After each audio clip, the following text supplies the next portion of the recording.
Hello, and thank you for joining us today. My name is Mary Lee Watts, and I'm the Director of Federal Affairs at the American Society for Microbiology. We're here today to talk about how current federal funding decisions affect microbial research. I'm joined today by Dominic Ruscio, partner at CRD Associates. Today, we're going to provide a quick overview of advocacy, and I'll share more about how you can engage with ASM in this work. We're also going to dive in to the federal budget and appropriations process so you can learn more about how it works and sometimes how it doesn't work. So many of you may be asking, why should I advocate? And I hope the fact that you're tuning into this presentation means that you already understand why this is so important. But just in case, you are the face of microbial research, and you have an important story to tell. You also have a perspective and you have expertise that members of Congress and their staff can use to make decisions. The microbial sciences, as you know, is a diverse field that holds the key to solving many of our most challenging problems, from emerging pathogens like COVID-19 to climate change and carbon fixation. You can help. And lastly, you're a constituent. Members of Congress are elected to represent your interests. And if that isn't enough to convince you, it's your constitutional right as an American. The First Amendment specifically says that we have a right to petition the government for redress of grievances. And that's exactly what advocacy is in many ways. So ASM has made a conscious decision over the last couple of years to invest in policy and advocacy.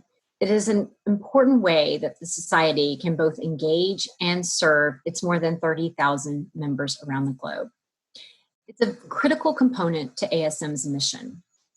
Because the federal government is the single largest funder of basic, translational, and clinical research, it is important that ASM be a voice at the table to ensure that that funding remains robust and sufficient in order for the field to continue its important work. Very simply, without this federal funding every year, there would be far fewer grants and arguably no public health programs. There's also a saying here in Washington that if you're not at the table, you're on the table. Each year, Congress makes decisions on federal funding for science, for programs, for public health, and every year there are winners and there are losers. It's critically important that you be a voice at the table to advocate for what you care about, so that when members of Congress are making these difficult decisions, they understand why it's important to continue to funding research and the public health programs that we care about. In other words, advocacy is critical to research funding, advancing science, and promoting. So we talked a little bit about the why. What about the how? By tuning into events like this, you can better understand the process, and ASM is here to help. You also can learn to tell your story.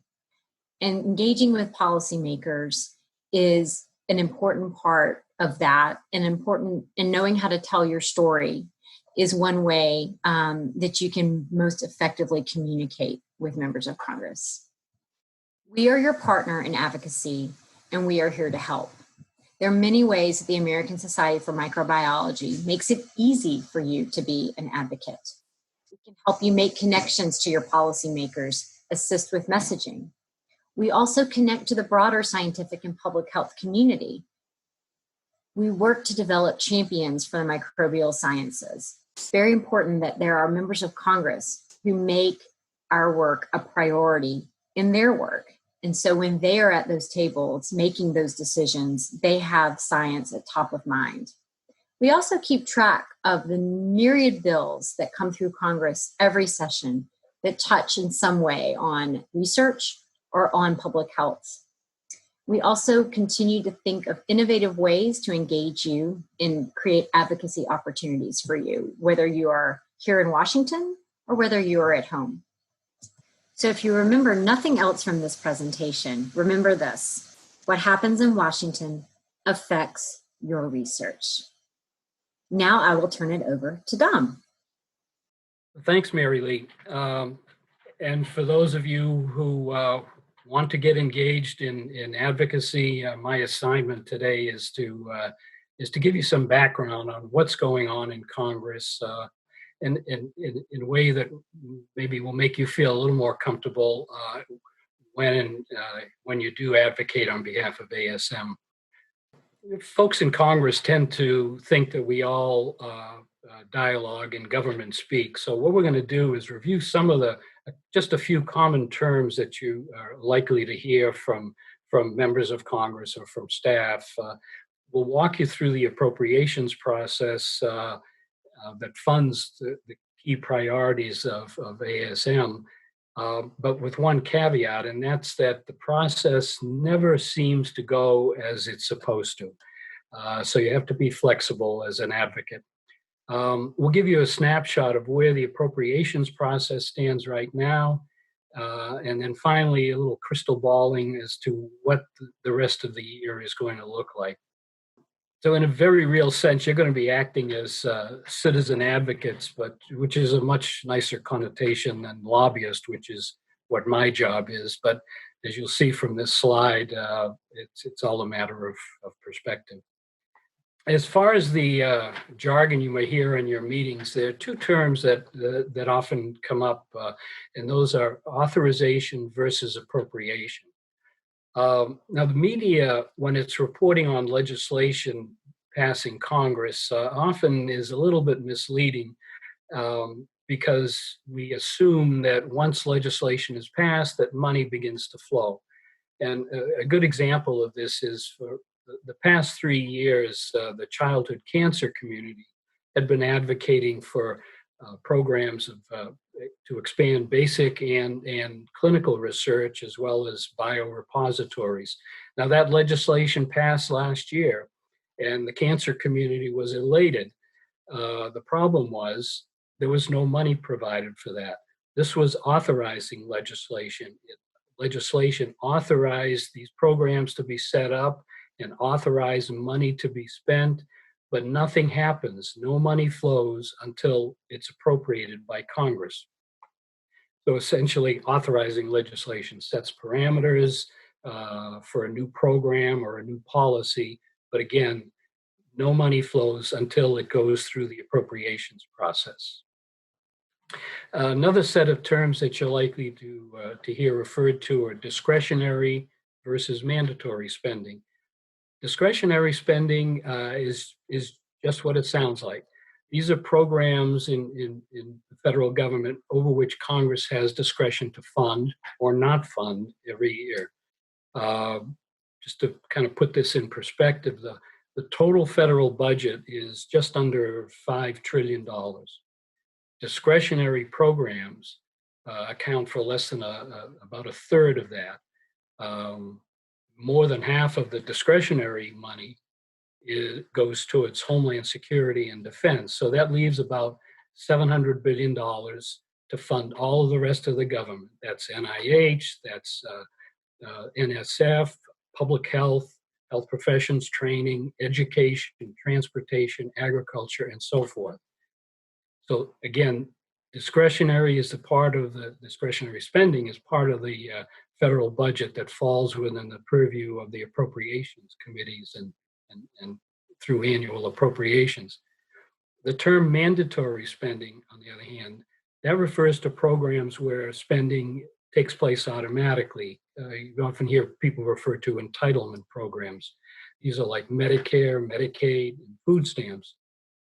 These are the programs that account for more than 2/3 of the federal budget. The rub here, and the reason I raise this is because you may encounter people people in Congress talking about federal spending being out of control. Well, that's because mandatory spending is growing exponentially. But for politicians, it's easier to cut discretionary spending, health, education, transportation, than it is to cut entitlement programs like Social Security, Medicare, or Medicaid. So we end up oftentimes being the target of deep budget cuts when in fact we're not the big spenders. We're not the drivers of federal spending.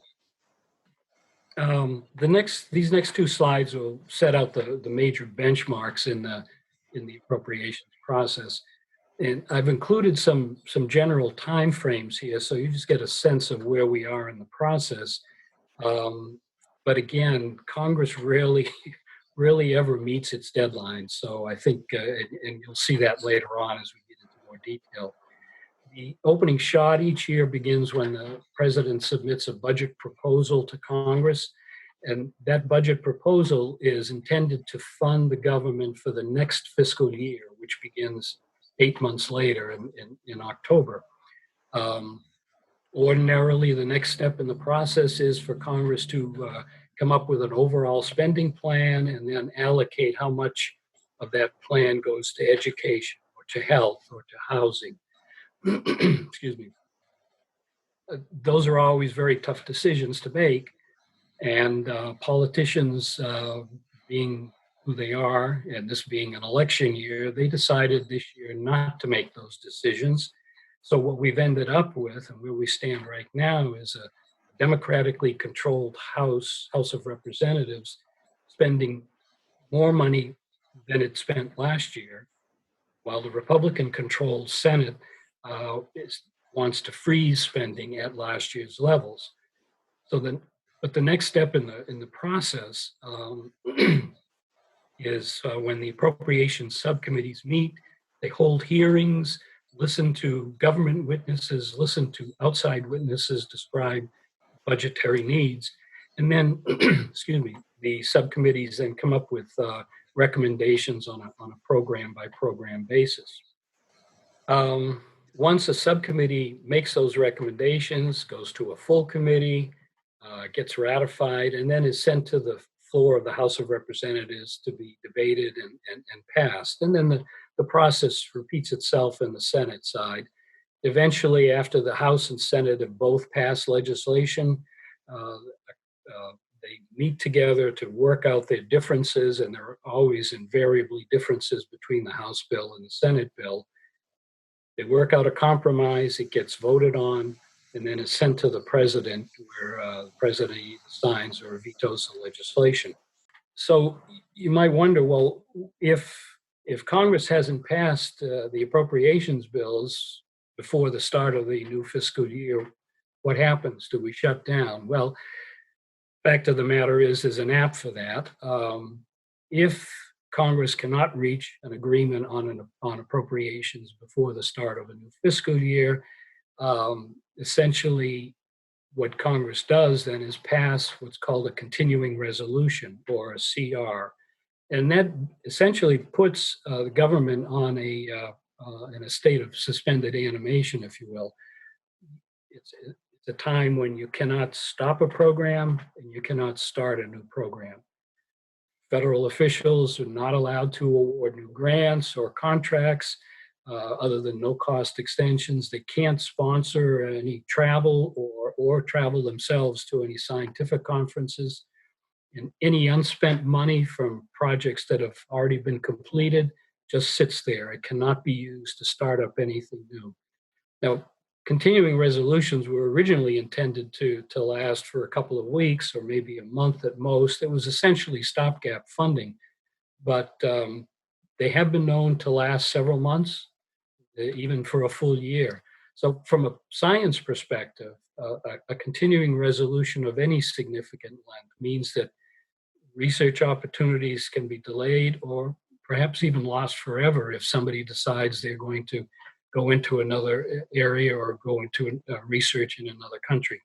So now that you understand more about the process and where things stand, what's next? So first, you want to frame your message, and you want to think about the different angles here. What agency funds your research? How and who does your research help? If it's basic, fundamental research, then what are some of the potential downstream effects it could have on the lives of plants, animals, or humans? How have these dollars affected your career? Were you on a training grant early in your career? Did you do a postdoctoral fellowship? Congress thinks in terms of big dollar amounts, and you've heard some of those large dollar amounts during this presentation: millions, billions, and trillions. So one of the important things to do as an advocate and a scientist with an individual grant is to take those large numbers and bring it down to the individual level, into the real world. What do those billions that go to federal science agencies mean when it comes to your grant and funding your work?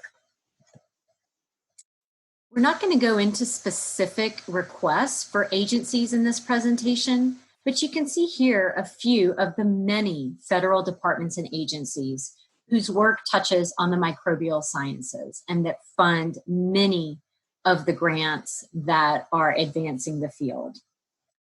This is not an exhaustive list, but I would say that the 5 here, the Center for Disease Control and Prevention, the National Institutes of Health, the National Science Foundation, USDA research programs, and the U.S. Department of Energy Office of Science are the ones where we spend most of our time as they fund the majority of the microbial science grants. And I mentioned earlier in the presentation that ASM is a partner to you. And so I want to make you aware of some of the resources we have. We developed a policy framework that undergirds all of our work here in Washington and articulates what ASM stands for. Funding the microbial sciences is a theme across all areas of the framework, from health to energy and environment to agriculture. We also have fact sheets that we have produced, and they're adapted each year, and that help to bring home what the funding means in any given area. So these are just additional tools that we have available to you on the ASM website that you can use when you're advocating. So with that, I want to thank you for tuning into this presentation.